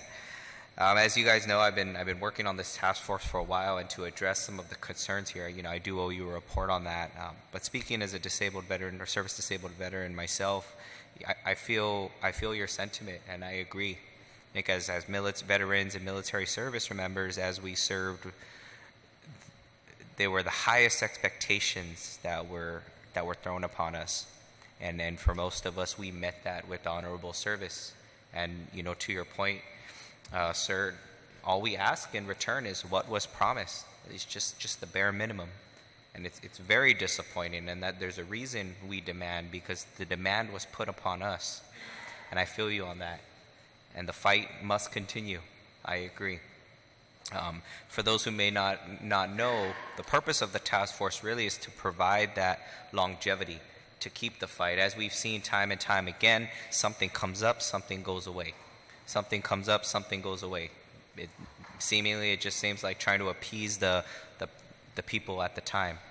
And the focus on the task force as of right now and where we're at is developing the framework for something that's longevity, that's going to last. The central repository for the sworn statements that we've been collecting. And of course, I welcome you to deliver whatever statements you have in eyewitness accounts, affidavits, and sworn testimonies to my office so that we can archive that as well. Now, with my support on this bill, really, again, as I focused on, is the presumption. The presumption or resolution is the presumption is very important about that bill. There's been concern, and to share with you, why can't we just add the civilian population on the Guam with Ross's bill? I mean, I wish it were that easy, but the unfortunate part is our very own delegate congresswoman hasn't even signed up to support this bill yet, which is very, very unfortunate. So making an amendment to it, especially that as severe, is difficult. Now, understanding how the process works, it's easy to pass something or move something into law that affects a specific agency. However, there doesn't exist any federal government agency that will address these problems, that will pay for it, that will handle it, that will administrate it. So it becomes problematic to add it in the bill. Of course, with input from my colleagues in the community, as of now, the strategy is to push for a civil suit, which there's much precedence for that in the history of the country in terms of places that have been contaminated negatively due to different industries and things going on by both private entities and the government. So that's where we're going to, that's the direction we're going right now. So every piece of evidence that's provided to us, both written accounts and affidavits and sworn statements, is very, very important. So I keep encouraging that. The fight has just begun, or the fight continues on, and I encourage you, please feel free to reach out if you have any other questions, and thank you, ladies and gentlemen, for your attendance. Thank you very much. Thank you all very, very much. I'm going to now call the testimony for resolution number 40. Resolution number 40. I'm going to call Robert Celestial, Jose Garrido, and Joe San Augustine. And resolution number 40 is again in support of House Resolution. Oh, well, let me take a 1 minute break. Okay. You gotta run? Okay. Thank you very much.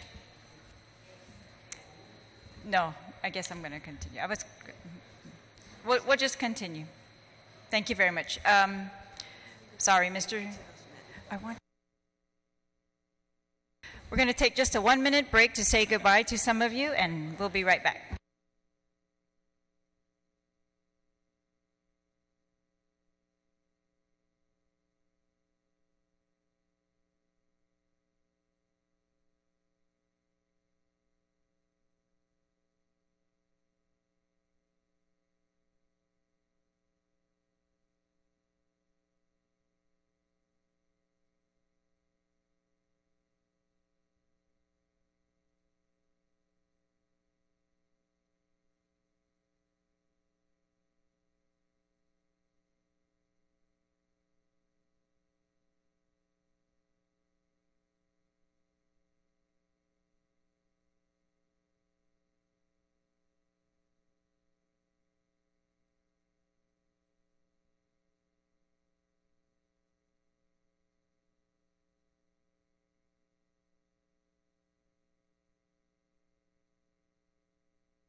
If I could call the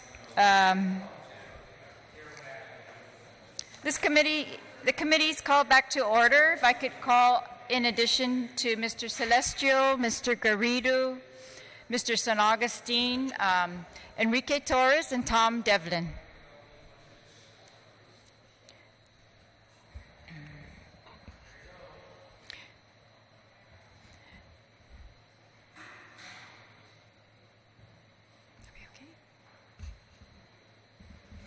All right. Resolution number 40-34 is in support of passage of House Resolution 6.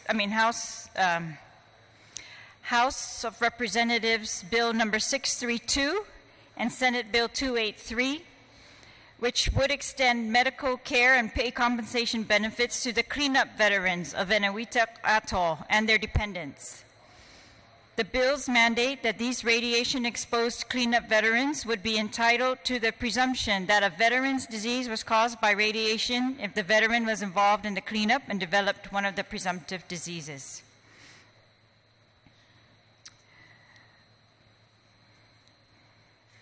We now accept testimony from Mr. Robert Celestio. Thank you again, Vice Speaker. My name is Robert N. Celestio. I'm a sergeant, retired U.S. Army. I'm also a disabled American vet. I was stationed in Enewetak from 1977 to 1980, and I would like to show some slides, if it's okay. Okay. And this is the bill, H.R. 632, that Congressman Ming has introduced, also with Senator Al Franken. And so this is one of the detonations that was there in Enewetak Atoll. If you notice, the atoll is quite huge, and actually Enewetak is east of us, about 1,200 miles, and they detonated 66 nuclear bombs from 1946 to 1962. And this is Mr. Ed Bloss and the young gentleman on the bottom. I forgot his name, but we were stationed there in Lojua. We were called Lojuanos. We still have that nickname today. And that's me on the left-hand side. I was a heavy equipment operator. And we were tasked to take all the post-war debris from the detonations and place it in a big dome. And the dome was actually a detonation of a nuclear bomb. And that's how we went to work, through LCUs and LSTs. And that's how we got our mail. And this is the debris we had to haul into the Runit Dome. And I just wanted to show some of the one of the detonations and all the ships here that was called target ships. And this one is named after my wife, Yvonne. But seriously, this was a detonation back in May 6, 1958. And I show this detonation of one of the surface detonation because this is the crater that it created. And my task when I first got to Enewetak was to we landed in this area and to bring in and drain the whole entire crater. So that was part of our job in the beginning. And this is part of the Runit Dome that we built. And today I just found out from Mr. Garrido that it's still leaking right now, and it's still highly contaminated. So this is the completion of the dome in Runit Island. And I just wanted to show the two bills, which is ready presented. And that concludes my my presentation for that. However, I'd like to read something here in the National Research book that was published in 2005, and I hope I could find it. It's here somewhere. Oops. Should have used the marker. There it is. It's at Ships Decontaminated in Guam. On page 365, it said, records indicate that about 18 vessels were dispersed to Guam for decontamination, LCIs, LCTs, and YN. It said no data indicated that radioactive materials affected sea life or entered the food chains of residents of Guam. However, on page 200, it said that the committee concludes that available evidence does not show that the general population of Guam was subjected to unwarranted radiation exposure resulting from decontamination of naval vessels. But however, it did say persons who have proof of their employment by a federal agency or its contractor in the process of decontaminating ships affected by fallout are already eligible for compensation as on-site participants. So at Pearl Harbor, anyone who participated in decontamination of these ships are not eligible. And I read that is because I want to read you a letter from, and this is very important for the other issue of the Agent Orange, because in 2004, the Secretary of Energy wrote a letter to Congresswoman Berdalio on another letter that they wrote to Congressman Underwood back in 2001. And what had happened is that they hired 2 contractors to write a report about me, that I wrote a report that Guam was contaminated. But in other words, they also said here, we asked the contractors to examine the list of illnesses that Mr. Schlechter provided Congressman Underwood and review the data about radioactive material fallout Guam. The information was summarized and presented to Congressman Underwood. The findings apply today, and the reports are enclosed for your information. The Department of Energy does not have information about the release of radioactive materials into Guam waters from decontaminating Navy ships. That information under Asia's Department of Defense. The reason I read this is because this was prior to this report. The Department of Energy didn't know that I had the declassified documents pertaining to the washdowns and the ships here on Guam. And so on the fight to continue on, even though they say there's no Agent Orange here in Guam, continue to fight, because this report really did a disservice for the people of Guam at that time. It's because Mr. Underwood and the Congresswoman believed Department of Energy that nothing happened when it did happen. And then in 2004, I had to go and testify before the National Academies of Science and saying that it did. And they wrote in the book that it did. And so it's very important to understand, to continue to fight till we get to the end. And now we have a bill for Guam. But as for the Enewetak veterans, a friend of mine died 5 years ago, Ed Blas, and he suffered tremendous. We were together in Enewetak during the cleanup. And he came out with heart disease, open heart surgery. He had a stroke. Then his kidneys failed. He was on dialysis, and then find out in the end that he died of cancer of the spinal cancer. And so he died of very, very. I mean, I couldn't. When I saw him at Naval Hospital, I couldn't believe the deterioration of my friend, and it hurt really bad to see the way he passed away. He was a robust gentleman, and to dwindle down like he was one of those prisoners from Auschwitz or something, that was, it was something that I couldn't bear anymore to see. And so as an Enewetak veteran and also a member of the National Association of Atomic Veterans, we've had a lot of help through the American Legion for the VFW. They're writing letters to Congress to have this bill passed for the other veterans who need these benefits. I was fortunate, if you could say, because when I left Enewetak, I got sick immediately. I was shipped to Walter Reed Medical Hospital for treatment and found out that there were other veterans there from Lojua. And we were being tested because we had different diseases. And so over the years and treatment, I was able to go before a medical board. And I won in my medical board. And then they retired me with a disability. And over the years, the VA has upped my compensation. I was the unfortunate to get sick, but fortunate to get compensation.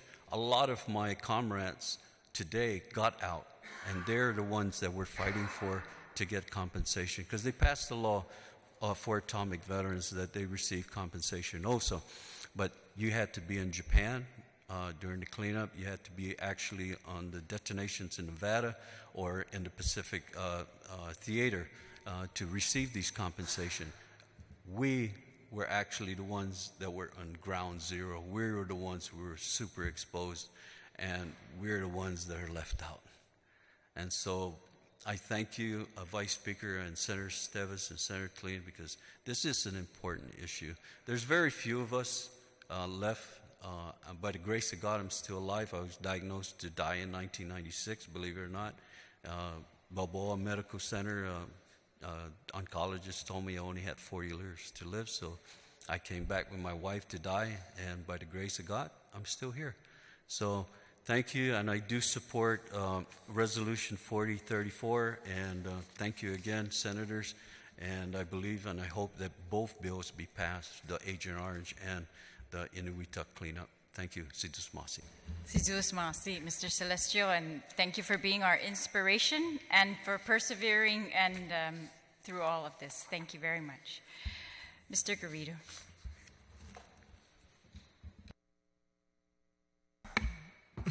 Apade Guausi Seo Zor Garrido. Dankuluna Sidus Masi na tahuhungo gesti resolution gaigi paugu gilamasa.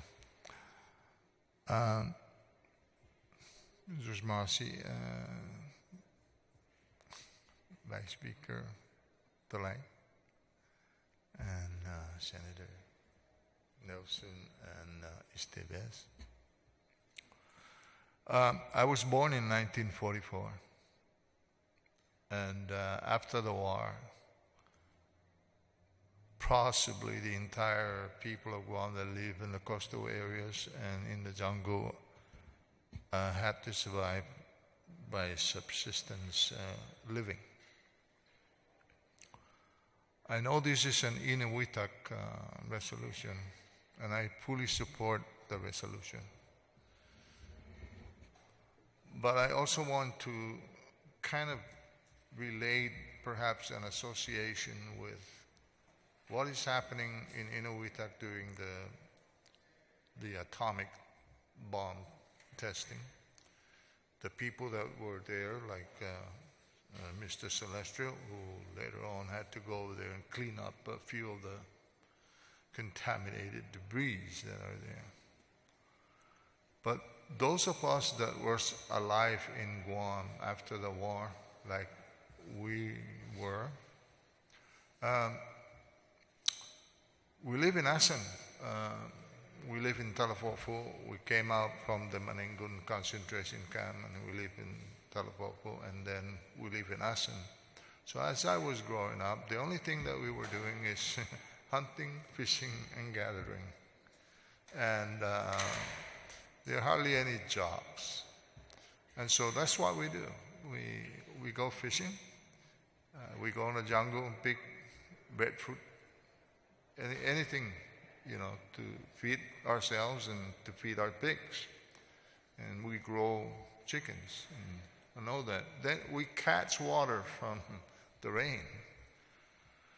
But little did we know that all throughout that time, there was a person that is monitoring the radiation fallout, whether it be reaching Guam. And the person that was doing that was surprised that the machine or the Geiger counter that he was using was reading very high, and in the language of the military, he was out of sight, meaning the needle's gone. And so he tried to report that, but he was forced not to openly report it, and maybe the public can find out that we are receiving radiation from the atomic testing from Bikini or Enewetak or whatever they call it. And so I remember vividly that whenever we want to cook, we would scoop water from the tanki, or the 55-gallon drum, that we usually would cover it with mosquito net or the wire screen. But these now were water that were contaminated by radiation, but we didn't know. And we didn't know that the fish that we caught were contaminated. And we didn't know that the jungle food that we picked were contaminated. And maybe it wasn't a high reading of radiation, but the cumulative effect from 1946 to 1962, you can imagine that the majority of the people of Guam at the time who were alive and were living on the land were contaminated. They were suffering from radiation, and the U.S. military at that time didn't feel obligated to even make a public announcement for the people to actually receive some kind of an instruction on how to address the adverse effect of the radiation. They kept quiet, basically. As a result, I think many of our people now are suffering from cancer, and a high rate of thyroid cancer, as you can see. My family has thyroid cancer, and we suffer. And all of these, up to this point, are all denied by the U.S. Military. And today, the people that were there, or the servicemen and that were there, that who would probably admit that the people of Guam at the time in 1940, imagine that. I was 6 years old when they started I was 2 or 3 years old when they started the atomic bomb testing. And I was a teenager when they stopped. And so I grew up drinking water. There wasn't a lot of running water through the pipes. It was basically, kalan lina la lamchunay, it's a ranch kind of. That's how we live. And I don't know. I don't know what to say. I think this is a pretty good. Actually, this is nothing new. I think this had been fought before, and I know that we're going to be fighting many times for this. I fully support it. I hate talking about it, and because basically we were just not treated fairly. We were discriminated against, and it was just unfortunate that we were contaminated, and we suffer from it. I think I'm suffering from long-term affliction of atomic radiation, although I am not suffering a lot. I don't know why. I may have a high degree of resistance to anything, I mean, I'm a type of person that can eat anything. And I only have one, well, never mind. I have one allergy, and that's the pollen. Other than that, I believe I'm suffering from many of the things that is being mentioned here. And suffering from things that I don't really know at this time, and maybe in 5 years I'll probably know that. In any case, before I close, I just want to let you know that in my job, I'm a historic preservation specialist. And so part of my job is to read archaeological reports. And several years ago, I read a report from an archaeological survey done in Sasajan. Sasajan is marble cave area. And this is where the Nelsons are staying right now.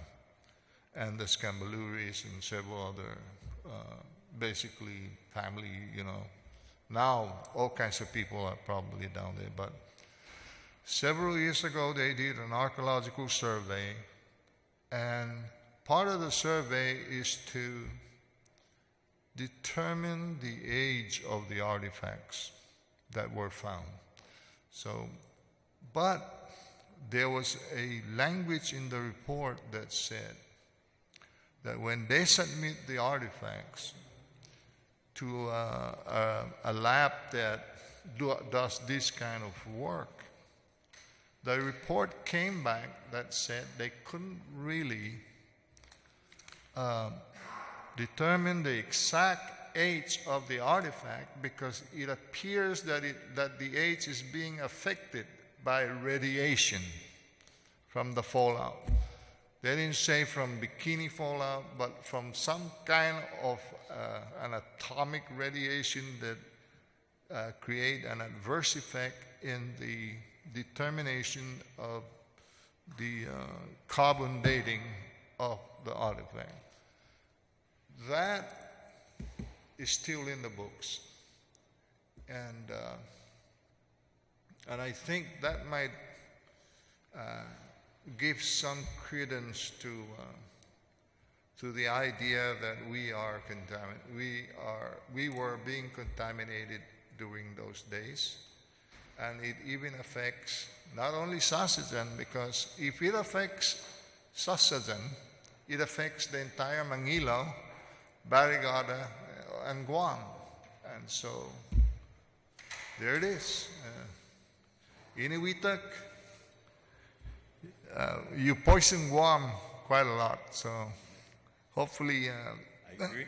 the veterans here on Guam and the people themselves who got contaminated can have at least some kind of justice from the United States.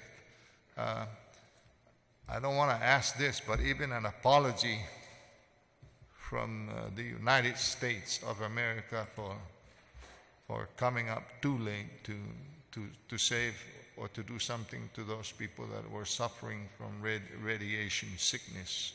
Thank you. Mr. Guårdo, thank you. And if you could help us get that document, I would appreciate it, because what you have described is exactly the subject of another resolution that we had a hearing on a couple weeks ago. It's going to be put onto the next session for a vote to support Congress including Guam as downwind, recognizing that Guam was downwind of the nuclear fallout from the Marshall Islands testing. Okay? So I appreciate that very much. Mr. Devlin? Good evening, Senators. My name is Tom Devlin. I'm a combat wounded veteran from Vietnam. I'm also the director of KT7 Vet Talk radio show, Songs of Broadcasting. And you've all been on the show. Well, I was doing some research this week in Senator Lee's office on the second floor in the legislature building. And the research that I was doing, because I'm more familiar, because of Vietnam, with Australian veterans and New Zealand veterans. And I've had to work in their area. I had to do research with their veterans' benefits and what those two countries were doing for their veterans with respect to Agent Orange.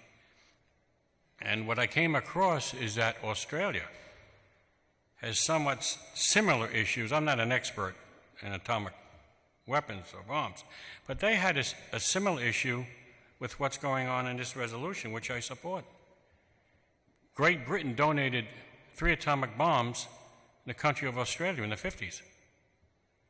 And they had veterans that were, they're veterans in the military, the army, that were assigned to clean up and other things, but they also had civilians that were also assigned to do cleanup and also had medical effects.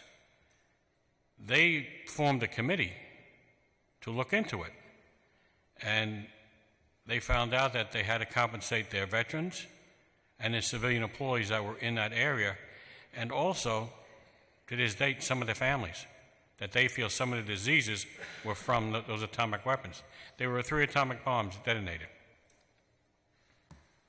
And as much as we'd like to get an apology from the United States, I think the Australian people would like to get an apology from Great Britain, and it's not going to happen.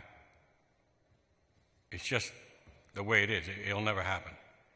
But even a lot of the veterans in New Zealand, a lot of the New Zealand veterans who were in the military, in the army, they were actually assigned to help the Australians with respect to these being where these atomic weapons were donated. Because New Zealand and Australia those forces usually generally work together. So New Zealand has its own issues with Great Britain with respect to donating, atomic weapons in Australia, but has actually affected New Zealand veterans and maybe some New Zealand employees that were assigned there. So this is something that we have to look into. And what about the downwinders? What about the downwinders in Australia? They're also having issues today. I did the research this week. And if you go into the website, you go to Veterans Affairs Australia. And it's about 50, 60 pages. And it'll tell you, it'll say Great Britain atomic weapons. You hit that, and all of a sudden, you find out that Great Britain detonated atomic weapons, 3 of them in Australia. And it just leads you from one page to another. And also, in a little caveat there, the Australians had a problem, but also the New Zealand Army veterans who were assigned it to help Australia also had issues. That's all I have to say. Thank you, Mayor, very much, Mr. Devlin. Mr. St. Augustine. Vice Speaker, Senators, good evening. I thank you again for introducing this resolution. I am in favor of this resolution. I do not know of any individual that was involved in the cleanup. However, I take the position that in understanding what had taken place in Enewetak, I must mention that I was stationed in Okinawa, Japan for a total of 12 years. And you know what the Japanese people had endured during their time. I want to kind of lead this into what I see, because the Okinawan people are such great people. However, my total of 12 years that I was stationed there, I have come to experience many of them who has kids that were disabled, disfigured. And where I take this is that regardless whether the service member had volunteered to serve or the service member was given orders to conduct cleanup, it becomes again the responsibility of the organization, the Department of Defense or the Veterans Organization, to ensure just compensation to these individuals. I do not know what's worse, and I'm hoping that I will never experience it. Getting shot at, a single bullet or a machine gun, or exposure to radiation. And if I was going to pick one of the two, I prefer to pick the first one. Quickly gone, quick death, and not have to create kids or have kids that are going to suffer because of what I had endured during an event like the atomic bomb cleanup. So in saying this, I take the position that I support Bill 34. And Senators, like the other bill before this, we need to master this. I am telling you this. I ain't going nowhere. I'm a citizen and a resident of Guam.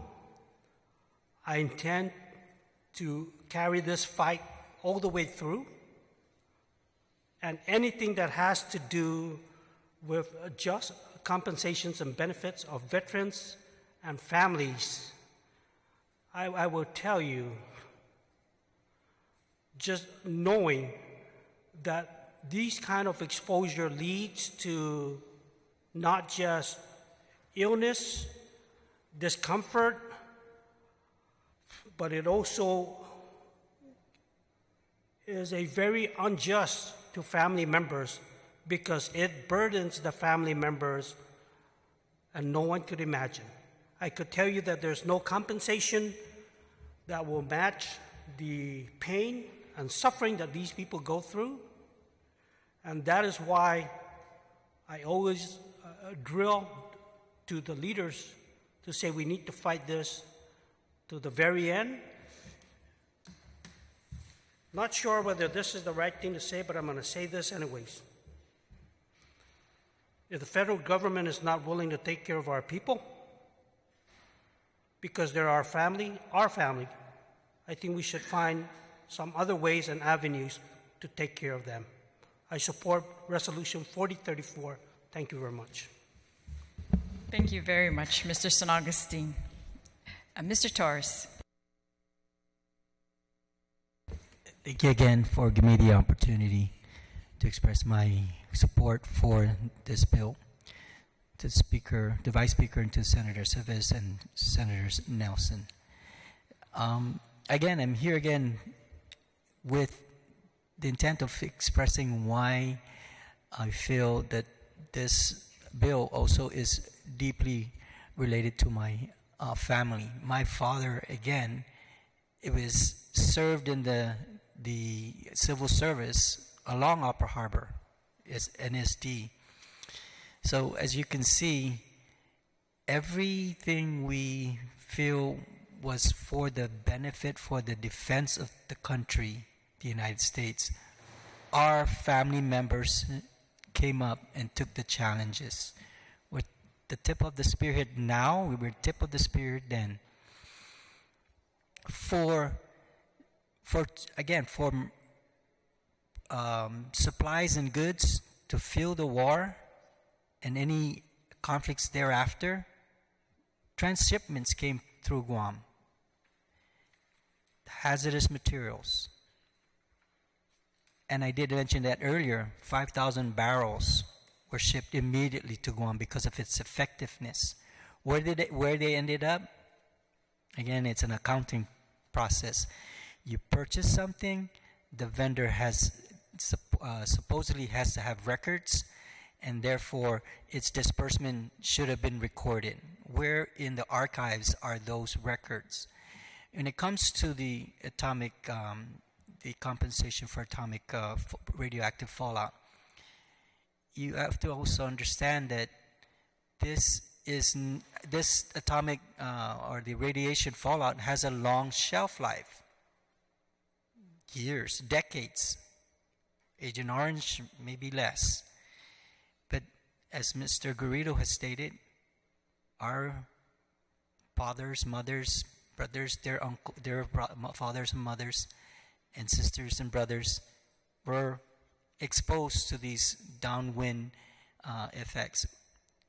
Even Agent Orange, would you believe that in Johnston Atoll, a ship was incinerating? That's what it was for, incinerating Agent Orange, and guess where it was distributing it? Up into the stream, the jet stream, the trade winds. We still have that constant flow of trade winds even today. So I am in support of the bill. This resolution, and I'm also encouraging you that this fight is not just Agent Orange, not just radioactive exposure. It's all the injustices that our family, friends, and people who have passed on. My father passed away with, again, an untimely death. And my uncles, and they served this country well. They served in the armed forces, as well as after that into the civil service. So I applaud you for your efforts. Thank you very much, and thank you to all the panel. Are there any questions from Senator Nelson? I just want to say thank you for taking the time and staying to testify. It has been a very informative briefing, and Mr. Guåttro, if we could reach out to you and also get a copy of the archaeological studies, that would greatly help our case as well. Thank you very much, everyone. Thank you. Thank you for being here, Senator Nelson. Senator Therese? Sizus Maase, thank you for coming out. Again, I think you know where we all stand on this, and I appreciate you all taking the time. Thank you. The Sure. committee.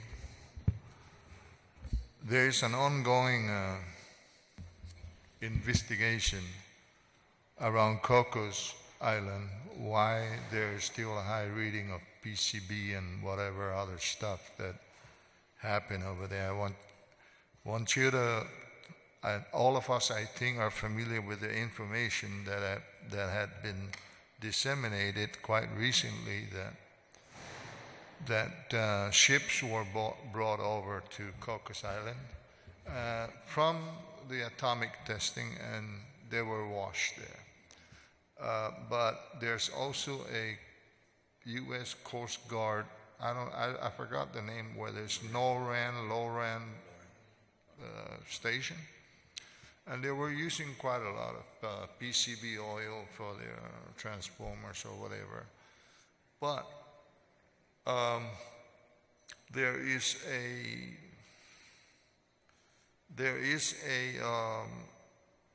what seems to be an activity to find out more why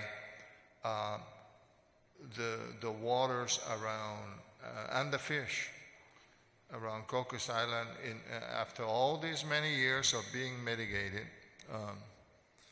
instead of decreasing in the reading of contamination, it is actually increasing. I didn't hear any clamor from the military to warn the people of Mauricio and the island of Guam about eating fish from there. I heard that they make mention, they say, in a meeting, hey, we're doing something about it. But I don't think they're seriously treating this situation properly. It's something that will affect the entire people of Mauricio. They fish there, they eat the fish there, and now you've got other people that coming to Guam and they live up there and they fish every day, and they eat those contaminated fish from Cocos Island. And my understanding right now is that in the near future you might be getting some information that there's a project that is going to develop with regards to surveying and studying why the PCB contamination around there are still very high.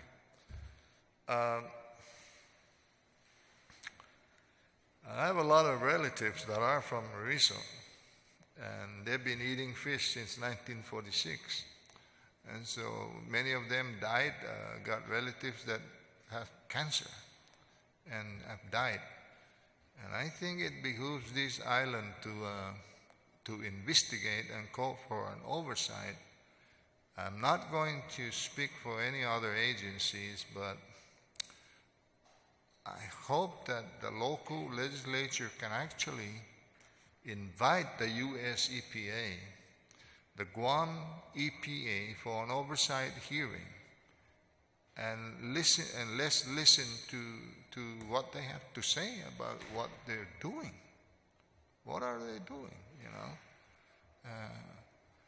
Believe me, there's a lot of cover-up going on with the feds, not just our local government.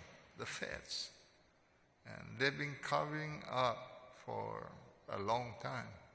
I think it's time for them to open up and tell us the truth, what's going on, because it's not just in Mauricio.